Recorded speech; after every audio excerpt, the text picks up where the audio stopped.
সন্ধ্যায় রান্না শেষ করেছি। খাবার পরিবেশন করব এমন সময় লোডশেডিং হল। মোমবাতি জ্বালিয়ে খেতে বসলাম। ছেলে টেবিলের ওপাশে বসল। মোমবাতির আলো তার মুখ ঝলসে উঠছে। কেমন লাগছে খেতে জিজ্ঞেস করলাম। ভালো। তবে খাবারের চেয়ে তোমাকে দেখতে ভালো লাগছে গি। আমি হাসলাম। কি বলিস? সত্যি মা। এই মোমবাতির আলো তোমাকে দেখে আমার মনে হচ্ছে তুমি একজন নববিবাহিতা গু। আমি খাওয়া বন্ধ করে তার দিকে তাকালাম। তোমার চুল, তোমার মুখ, তোমার হাসি, সব কিছু এই আলো যেন জীবন্ত হয়ে উঠেছে গি। মোমের মিষ্টি গন্ধ চারদিকে ছড়িয়ে আছে। মা, আমি একটা কথা বলবো। বলো। তুমি আমার নববধূ হও। আমি তোমাকে বিয়ে করতে চাই। চামচ আমার হাত থেকে পড়ে গেল। এই মোমবাতির আলো আমি তোমার কাছে প্রস্তাব করছি। তুমি আমার স্ত্রী হও। মোমবাতির শিখা টেবিলের উপর নাচছে। ছায়া দেওয়ালে খেলা করছে। আমরা এভাবেই রোমান্টিক ডিনার করব প্রতিদিন। খাবারের প্লেট ঠান্ডা হয়ে যাচ্ছে। কিন্তু আমার হৃদয় গরম হয়ে উঠেছে। এই গল্পটি সম্পূর্ণ শুনলে আপনাদের পানি অটোমেটিক বের হয়ে যাবে, সো যত দ্রুত সম্ভব হাতের কাছে টিস্যু নিয়ে বসে পড়ো। বিছানার চাদর যেন নষ্ট না হয় সেটা সম্পূর্ণ খেয়াল রাখার অনুরোধ জানিয়ে গল্পটি এখন শুরু করব। তার আগে সর্বশেষ অনুরোধ, দয়া করে এমন পানি বের করার গল্প নিয়মিত শুনতে আমাদের চ্যানেলটি সকলেই সাবস্ক্রাইব করুন। ধন্যবাদ। হ্যালো বন্ধুরা, আমার নাম রূপালী দাস। আমার বয়স ৪৩ বছর। আমার স্বামীর নাম বিপ্লব দাস, বয়স ৪৬ বছর। আমাদের ২ সন্তান, রাহুল আর প্রিয়া। রাহুল ২০ বছর বয়সী, ইউনিভার্সিটিতে পড়ে। প্রিয়া ১৩ বছর বয়সী, স্কুলে যায়। কিন্তু আজকে যা ঘটল সেটা আমার জীবনের সবচেয়ে অদ্ভুত অভিজ্ঞতা। রাহুল যখন বলল সে আমাকে বিয়ে করতে চায়, আমি প্রথমে ভেবেছিলাম সে হয়তো মজা করছে। কিন্তু তার চোখের দিকে তাকিয়ে বুঝলাম এটা কোনো মজা নয়। রাহুল, তুমি কি বলছ? আমি ফিসফিস করে জিজ্ঞেস করলাম। মা, আমি সিরিয়াস।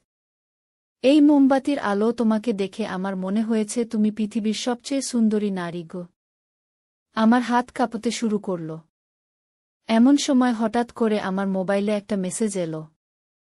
মেসেজটা পড়ে আমার চোখ ছানাবড়া হয়ে গেল। তোমার ছেলে এখন তোমার নিয়ন্ত্রণে নেই। সে এখন আমাদের নিয়ন্ত্রণে। যদি তাকে বাঁচাতে চাও, তাহলে আজ রাত ১২টার সময় পুরাতন গোরস্থানে এসো। একা আসবে গু। আমি ভয়ে কাঁপতে শুরু করলাম। রাহুলের দিকে তাকালাম। সে এখনও আমার দিকে তাকিয়ে আছে, কিন্তু তার চোখে এখন অন্য রকম একটা ভাব। রাহুল, তুমি ঠিক আছো তো? জিজ্ঞেস করলাম। আমি খুবই ভালো আছি মা। কিন্তু আমি চাই তুমি আমার হও। এমন সময় বাথরুমে যাওয়ার জন্য উঠে দাঁড়ালাম। বাথরুমে গিয়ে আয়নার দিকে তাকালাম। আয়নায় আমার প্রতিবিম্ব দেখে আমি চিৎকার করে উঠলাম। আয়নায় আমাকে দেখাচ্ছিল না। দেখাচ্ছিল একজন অপরিচিত মহিলাকে। সেই মহিলার বয়স আমার মতোই, কিন্তু তার চেহারা একেবারেই আলাদা। তুমি কে? আমি আয়নার দিকে তাকিয়ে জিজ্ঞেস করলাম। আয়নার ভিতর থেকে সেই মহিলা বলল, আমি তোমার ভবিষ্যৎ। আমি সেই রূপালী যে ৩৫ বছর পরে হবে গু। এটা অসম্ভব, আমি বললাম। কিছুই অসম্ভব নয়। আজ যা ঘটছে এটা একটা পরীক্ষা। তোমার ছেলে আসলে তোমার ছেলে নয় গে। মানে? আজ থেকে ৩ মাস আগে একটা অদ্ভুত ঘটনা ঘটেছিল। তুমি কি মনে করতে পারছ? আমি চিন্তা করার চেষ্টা করলাম। হ্যাঁ, ৩ মাস আগে একদিন রাহুল কলেজ থেকে ফিরে এসেছিল খুবই অদ্ভুত অবস্থায়। সে বলেছিল যে সে একটা পুরাতন বাড়িতে গিয়েছিল তার বন্ধুদের সাথে। সেই বাড়িটা কোথায় ছিল? আয়নার মহিলা জিজ্ঞেস করল। শহরের বাইরে, পুরাতন গোরস্থানের পাশে গু। ঠিক তাই। সেই বাড়িতে একটা অভিশাপ ছিল। যে কেউ সেই বাড়িতে প্রবেশ করে সে আর আগের মতো থাকে না গে। আমার মাথা ঘুরতে শুরু করল। এসব কি হচ্ছে? তাহলে রাহুল? রাহুল এখন একটা আত্মার নিয়ন্ত্রণে। সেই আত্মা তাকে দিয়ে এমন সব কাজ করাচ্ছে যা সে কখনো করত না গে। আমি বাথরুম থেকে বেরিয়ে এলাম। রাহুল এখনও টেবিলে বসে আছে। কিন্তু এবার সে আমার দিকে এমনভাবে তাকিয়ে আছে যেন সে আমাকে চিনতে পারছে না। রাহুল, তুমি কি আমাকে চিনতে পারছ? তুমি কে? সে জিজ্ঞেস করল। আমার বুক ভেঙে গেল। আমার নিজের ছেলে আমাকে চিনতে পারছে না। এমন সময় আমার ফোনে আবার একটা মেসেজ এলো। সময় কমে যাচ্ছে। রাত 12টার মধ্যে গোরস্থানে না এলে তোমার ছেলেকে আর কখনো ফিরে পাবে না। আমি ঘড়ির দিকে তাকালাম। রাত 11টা বাজে। মাত্র 1 ঘন্টা সময় বাকি। কিন্তু এমন সময় আমার মনে একটা পরিকল্পনা এলো। আমি রান্নাঘর থেকে একটা ছুরি নিলাম। কিন্তু ছুরিটা রাহুলের জন্য নয়, নিজের জন্য। রাহুল, তুমি যদি সত্যিই আমাকে ভালোবাসো, তাহলে আমাকে একটা কাজ করতে দাও। কি কাজ? আমি আমার হাত কেটে রক্ত বের করব। সেই রক্ত তোমার কপালে লাগিয়ে দেব। রাহুল হাসতে শুরু করল। কিন্তু সেই হাসি ছিল খুবই ভয়ানক। তুমি ভাবছ এতে আমি ঠিক হয়ে যাব? এসব কুসংস্কার এখনো বিশ্বাস করো? বিশ্বাস করি না, কিন্তু চেষ্টা করে দেখতে পারি। আমি আমার হাত কাটলাম। রক্ত বেরিয়ে এলো। সেই রক্ত আমি রাহুলের কপালে লাগিয়ে দিলাম। হঠাৎ করে রাহুল চিৎকার করে উঠল। সে মাটিতে পড়ে গেল এবং কাঁপতে শুরু করল। মা! মা! আমার কি হচ্ছে? আমি রাহুলকে কোলে নিলাম। কিছু হবে না বাবা, কিছু হবে না। কয়েক মিনিট পর রাহুল শান্ত হয়ে গেল। সে আমার দিকে তাকিয়ে বলল, মা, আমি কি করেছি? আমি তোমাকে এমন কথা কেন বলেছি? আমি বুঝলাম রাহুল এখন ঠিক হয়ে গেছে। তুমি কিছু করনি বাবা। তুমি অসুস্থ ছিলে। কিন্তু আমার মনে এখনো প্রশ্ন রয়ে গেছে। সেই মেসেজ কে পাঠিয়েছিল? সেই আয়নার মহিলাকে ছিল?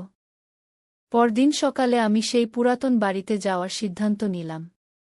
রাহুল এবং বিপ্লবকে নিয়ে গেলাম। বাড়িটা দেখেই বোঝা যাচ্ছিল এখানে কিছু একটা অন্যায় আছে। দরজা খোলার সাথে সাথেই একটা অদ্ভুত গন্ধ নাকে এলো। ভিতরে ঢুকে দেখি দেওয়ালে অনেক ছবি ঝুলানো। সব ছবিতেই একই মহিলার মুখ। সেই মহিলাকে দেখে আমার মনে হলো আমি তাকে কোথায় যেন দেখেছি। হ্যাঁ, সেই আয়নার মহিলা। এই মহিলাকে? আমি জিজ্ঞেস করলাম। স্থানীয় একজন লোক এসে বলল, এই মহিলার নাম ছিল কমলা দেবী। 50 বছর আগে এই বাড়িতে থাকত। সে একজন তান্ত্রিক ছিল। লোকেরা বলে সে মানুষের মন নিয়ন্ত্রণ করতে পারত। সে এখন কোথায়? মারা গেছে। কিন্তু লোকেরা বলে তার আত্মা এখনও এই বাড়িতে ঘুরে বেড়ায়। আমি বুঝতে পারলাম কি হয়েছিল। কমলা দেবীর আত্মা রাহুলকে নিয়ন্ত্রণ করার চেষ্টা করেছিল। কিন্তু আমার রক্ত লাগানোর ফলে সেই আত্মা চলে গেছে। কিন্তু কেন সে আমার ছেলেকে বেছে নিয়েছিল? আমি ভাবলাম। এমন সময় বাড়ির একটা ঘরে একটা পুরাতন ডায়েরি পেলাম। সেই ডায়েরি খুলে দেখি সেখানে লেখা আছে, আমি কমলা দেবী। আমার একটা ছেলে ছিল। তার নাম ছিল রতন। রতনের বয়স ছিল 20 বছর। একদিন সে অসুস্থ হয়ে মারা যায়। তারপর থেকে আমি তাকে ফিরিয়ে আনার চেষ্টা করছি। আমি জানি যদি আমি কোনো মায়ের ছেলেকে নিয়ন্ত্রণ করতে পারি, তাহলে আমি তার মাধ্যমে আমার ছেলেকে ফিরিয়ে আনতে পারব। কিন্তু সেই মায়ের অনুমতি লাগবে। আমি যেই মায়ের ছেলেকে বেছে নেব, সেই মা যদি তার ছেলেকে আমার কাছে ছেড়ে দেয়, তাহলে আমি আমার ছেলেকে ফিরিয়ে আনতে পারব। আমি বুঝতে পারলাম কমলা দেবী চেয়েছিল আমি রাহুলকে তার কাছে ছেড়ে দেই। কিন্তু আমি সেটা করিনি। বরং আমার রক্ত দিয়ে তাকে বাঁচিয়েছি। কিন্তু গল্প এখানেই শেষ নয়। সেই রাতে বাড়ি ফিরে এসে দেখি প্রিয়া নেই। তার রুমে গিয়ে দেখি সেখানে একটা চিঠি রাখা। আমি প্রিয়াকে নিয়ে গেছি। এখন তুমি যদি তোমার মেয়েকে ফিরে পেতে চাও, তাহলে তুমি যা করতে পারোনি রাহুলের ক্ষেত্রে, সেটা করতে হবে প্রিয়ার ক্ষেত্রে। আমার মাথা ঝিমঝিম করতে শুরু করল। এবার কমলা দেবী প্রিয়াকে টার্গেট করেছে। আমি বিপ্লবকে সব কিছু বললাম। সে প্রথমে বিশ্বাস করতে পারল না। কিন্তু যখন রাহুল তার গতকালের অভিজ্ঞতার কথা বলল, তখন সে বিশ্বাস করল। আমরা কি করব? বিপ্লব জিজ্ঞেস করল। আমাদের সেই গোরস্থানে যেতে হবে। হয়তো প্রিয়া সেখানে আছে গি। আমরা তিনজনেই গোরস্থানে গেলাম। সেখানে গিয়ে দেখি প্রিয়া একটা পুরাতন কবরের পাশে দাঁড়িয়ে আছে। কিন্তু সে আমাদের দিকে তাকিয়ে নেই। প্রিয়া, আমি ডাকলাম। সে ঘুরে আমাদের দিকে তাকাল। কিন্তু তার চোখে সেই একই ভাব যেটা রাহুলের চোখে দেখেছিলাম। তোমরা কারা? প্রিয়া জিজ্ঞেস করল। আমি তোমার মা, প্রিয়া গু। আমার মা? আমার মা তো মারা গেছে অনেক আগে গি। আমি বুঝলাম প্রিয়া এখন কমলা দেবীর নিয়ন্ত্রণে। কিন্তু এবার আমি আগের মতো রক্ত দিয়ে চেষ্টা করতে পারব না। কারণ প্রিয়া আমার কাছেই নেই। এমন সময় হঠাৎ করে কমলা দেবীর আত্মা প্রকট হল। তুমি গতকাল আমার পরিকল্পনা নষ্ট করেছ। এখন আমি তোমার মেয়েকে নিয়ে নেব গু। তুমি কি চাও? আমি জিজ্ঞেস করলাম। আমি চাই তুমি তোমার মেয়েকে আমার কাছে ছেড়ে দাও। বিনিময়ে আমি আমার ছেলেকে ফিরিয়ে আনব গু। আমি কখনো আমার মেয়েকে তোমার কাছে ছাড়ব না গি। তাহলে তোমাকে জোর করে ছাড়তে হবে উ। হঠাৎ করে প্রিয়া আমার দিকে এগিয়ে এলো। কিন্তু তার হাতে একটা ছুরি। প্রিয়া, থামো, আমি চিৎকার করলাম। কিন্তু প্রিয়া থামল না।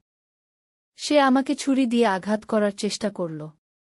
এমন সময় রাহুল এগিয়ে এসে প্রিয়ার হাত ধরে ফেলল। প্রিয়া, আমি তোমার ভাই। আমাকে চিনতে পারছ? প্রিয়া রাহুলের দিকে তাকাল। তার চোখে একটু দ্বিধা দেখা গেল। ভাইজা? হ্যাঁ, আমি তোমার রাহুল ভাইজা। তুমি আমাকে চিনতে পারছ? ধীরে ধীরে প্রিয়ার হাত থেকে ছুরি পড়ে গেল। সে রাহুলকে জড়িয়ে ধরে কান্না শুরু করে দিল। ভাইজা, আমার কি হচ্ছিল? আমি কেন তোমাদের চিনতে পারছিলাম না?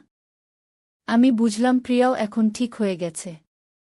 কিন্তু কমলা দেবীর আত্মা এখনও সেখানে আছে। তোমরা আমার পরিকল্পনা নষ্ট করেছ। এর জন্য তোমাদের শাস্তি পেতে হবে।